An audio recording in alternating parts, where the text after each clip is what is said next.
So what is going on, guys? Welcome to another Garden Warfare 2 video. Today I'm going to be talking about all of the zombie character changes that we do know so far coming in the next content update for Garden Warfare 2. Now we have a lot of information to talk about. That is the reason why I've split the plant and the zombie videos up. So if you do want to go check out the plant side, you can click the link down in the description, or you can click the annotation at the end of this video and it will send you straight over there. Now before we do get into today's video, I do just want to say this is not all the character changes that we are going to be getting in the update. This is all we know so far, but there is a lot of information. Now, I do also want to say that they are working on some software, so they are going to be able to make character changes faster in the future, and also they are doubling the chances of getting super boss waves in Garden Ops and also Graveyard Ops. You're going to get more coins for completing these waves, but they are more difficult. So, let us get straight into today's video by taking a look at the zombie side, and let's start off with the Foot Soldier. Now, currently the only character we know a change to is the Tank Commander. They've reduced the damage for this character, and also the reload speed upgrades have been reduced as well. Now I'm sure they're going to do some changes to maybe the Perk Ranger and also the Scuba Soldier, but we don't know that information as of right now. Next, we're going to take a look at the Engineer class, and we're going to be taking a look at AC Perry. This is the only one we know any changes about so far. They're not too worried about the damage. They're actually happy with the damage that AC Perry does. They're just going to be reducing how quickly he does freeze the plants, because he freezes them at a ridiculous rate. So they're going to be reducing how quickly he does freeze the plants as the AC Perry, but that's the only change for the Engineers and AC Perry that we know of so far. Next, we have the Scientist class, and this is a big one. They're actually going to be changing overall. The warp has been reduced by 4 seconds, so that means that you are going to be able to get the warp 4 seconds sooner, so that means you are going to be able to use this ability more often. They've also changed 3 of the Scientist class as well. They have the Marine Biologist that's been changed, the Chemist, and also the Zoologist. With the Marine Biologist, they're reducing the damage and also lowering the ammo of this character. Now, with the Chemist, they're only reducing the damage, and with the Zoologist, they're reducing the damage and also lowering the ammo of the Zoologist as well. I expected these scientists to be nerfed, but yeah, we now know how much they are being nerfed as well.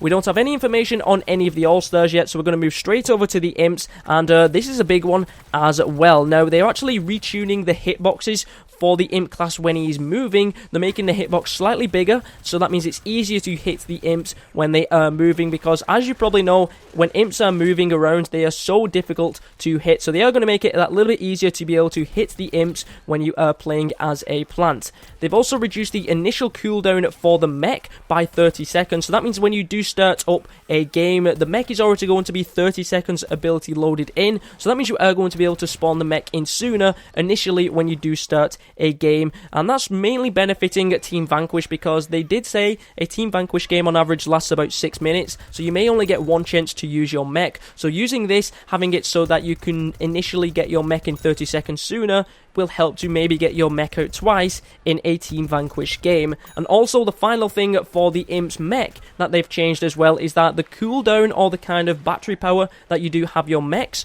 is going to last for 20 seconds longer. So that means if you are not damaged by health and exploded, you're going to be able to stay in your mech for an extra 20 seconds. And the final changes for the Imp class is to do with the Z7 Imp and mech. They've actually enhanced the Omni Blade. They've given it more damage. The cooldown for this ability is shorter, and also the knockback for this ability has been increased as well. So that's a great improvement for the Omni Blade, and they've also improved the Biotic Pull, making it so that you don't need to be as accurate when you do use the Biotic Pull, and also reduced the cooldown on this ability so you can use it more often as well. The next big one we have is for the Super Brains class. They've done a huge amount of changes to this character class, mainly focused on Electro Brains and the Turbo Twister. That's the only information we know right now. Now, what they've done to the Turbo Twister is the plants are going to be able to do more damage to the Super Brains character when he is in the Turbo Twister. They've also increased the cooldown for the Turbo Twister, so it's not going to be able to be used as frequently. They've also reduced the speed of the Turbo Twister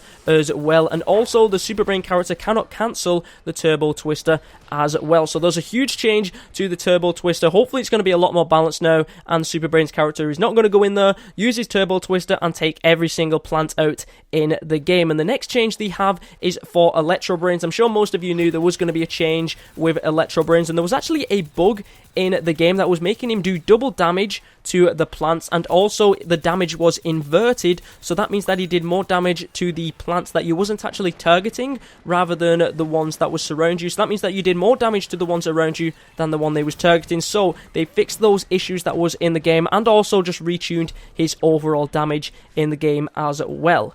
Next, we have Captain Deadbeard, which is the final character class that we do have to talk about, and you can actually cancel out of the barrel now, provided that the fuse has not been lit. So that means you can go into your barrel, and if you decide you don't want to use it, you can cancel getting in the barrel, which I thought was a pretty cool feature. And we also have a few changes to Captain Shirtbite. The damage for Captain Shirtbite has been reduced, and with Captain Cannon, they have increased the projectile speed and also the manual explosion damage and size. So this isn't the damage for Captain Cannon's shot when it hits someone directly, but when you do manually explode his bullet, the damage and the size of the explosion has been increased. But those are all the character changes that we do know so far for the zombie side. Let me know in the comment section down below what you think about these character changes, and if you do want to go check out the plant side, you can click the annotation on screen, or you can go and click the link down in the description. But thank you very much for watching this video, guys. My name is ZEROxFUSIONZ, and hopefully I'll catch you guys in the next one.